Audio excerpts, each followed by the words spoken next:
Hey guys, so today we are playing some Battlefield 4 on the CTE Final Stand beta thing, which I still don't feel console players should be allowed to play, which is a shame. Of course, it would be good to see CTE available to everyone across all platforms and all generations, because of course some of the bugs we see on PC don't translate across the console and vice versa, so to get the best out of this game it would be good to test it across all platforms. But that said, if you haven't had a chance to play it yet, at least you still have the excitement on release. I was saying to some guys on Twitter recently that the fact we've had a chance to play this DLC twice now in CTE has definitely taken away the excitement factor. In fact, when this is released, bearing in mind we still don't have a release date for this DLC yet, will anybody actually be excited to play? Now I have to admit, when Battlefield first announced that we would have a chance to play the Final Stand DLC again in the CTE, I wasn't really that excited. I have to admit, I thought they can't have made that many differences. It was literally about 2 weeks ago since we got to play it last, and I have to admit, it doesn't feel that different. Now, of course, obviously the last time it was very restricted. We had one map a day, one game mode. This time we can play all the maps. There are a fair few different game modes to play, so it does give you more chance to experience the DLC. But so far I haven't seen that many differences. There are no longer the invisible walls on this map that I did point out in a video. It's good to see they have been removed. Of course, they're probably a very simple fix, but they were very game breaking last time they were in the DLC.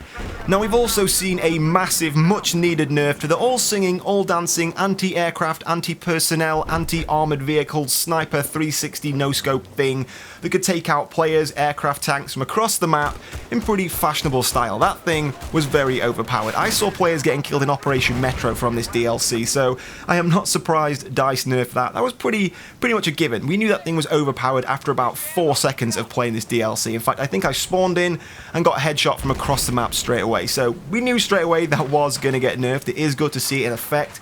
That weapon now has a more reasonable and useful role. It's good for taking out aircraft, and that's about it. You're not going to be able to take out tanks. You can probably still get players pretty easily, but you're not going to get to snipe them from across the map as you could do previously. Now, as well as that, I personally feel that they may have nerfed the hover tank a little bit. Now, I can't confirm that because we don't have any real notes to go from, but it does feel like either the armor on that tank isn't as good as it was previously, or the weaponry isn't quite as good. But either way, if you compare it to the gameplay of the hover tank I put on my channel previously, when you use it now, it does seem to die pretty quickly, so it's basically the exact same as any other tank, apart from, of course, it's a little bit quicker and it can strafe and turn a little bit faster. But now, it does feel like it competes with other armored vehicles. Previously, you did feel like you were dominating the field, dominating the enemy, but now it feels a little bit more balanced. It does feel a little bit more on par with the other armored vehicles. Now, after having chance to play this DLC for around about 4 or 5 hours now across the 2 different CTE variations, I have to say 2 maps in particular stand out. This map, Giants of Corellia, not only for the very cool indoor area around the Titan base, which is pretty good for infantry combat, but also the fact, as well as having a lot of vehicles, you still stand a chance as an infantry player. Now, this is because rather than having big open expanses like you see on something like Operation Firestorm, this very hilly area here, as you can see, is actually a death trap for vehicles. Throughout this gameplay, I have been C4ing tanks, armored trucks, and just hanging around these trees and these little valleys and incrops, because actually, for a vehicle, it's pretty difficult because you can hide behind one of these hills, as soon as he goes past, rush out and C4 him. So, on this map, I actually think vehicles and infantry are very well balanced. Now, as well as that, the other map which I think will prove very popular, probably the most popular map from this DLC, is definitely Hangar 21. Now, this is something I've spoke to you guys about before, the fact that this map actually feels like maps within maps. You've got these huge open outdoor spaces, as well as this massive hangar on the inside, which allows for very cool infantry gameplay. Lots of different levels, little staircases, lifts, corridors.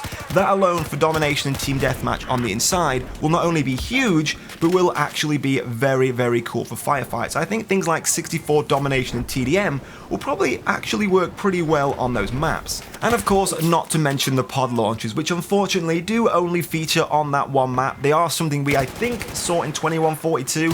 They are very cool. They allow you to get in very strange positions. You can parachute in without having to have a helicopter drop you off. If people are camping in high positions, you can just launch yourself up there. They are pretty cool. They allow a very different style of gameplay, and I can expect we will see some very funny videos coming out of those pods. So they're a good laugh. and I'm pretty disappointed they are only on one map. It would have been cool to see them across all the maps in this DLC. Now I have to say, one thing so far I haven't been very impressed with in the latest iteration of Final Stand is the pulse rifle.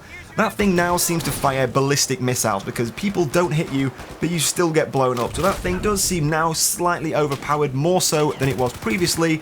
So hopefully in the final version of this DLC we might see that toned down again a little bit. But that's really about it. I have no other opinions of this DLC so far. It does seem pretty solid. Of course, having a beta and an alpha test for this Final Stand DLC will make it probably a lot more stable than we've seen previous DLCs. But so far, that's all I can really comment on. It really hasn't changed that much since we saw it in the kind of alpha stage CTE version.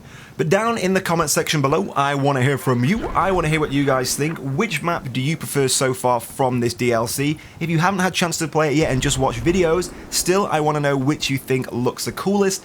And I also want to know, what do you think about having these DLCs in CTE? Is it a good thing? Of course it helps balance and fix the patches, or do you think it actually ruins the excitement for the DLC a bit? Tell me all in the comment section below.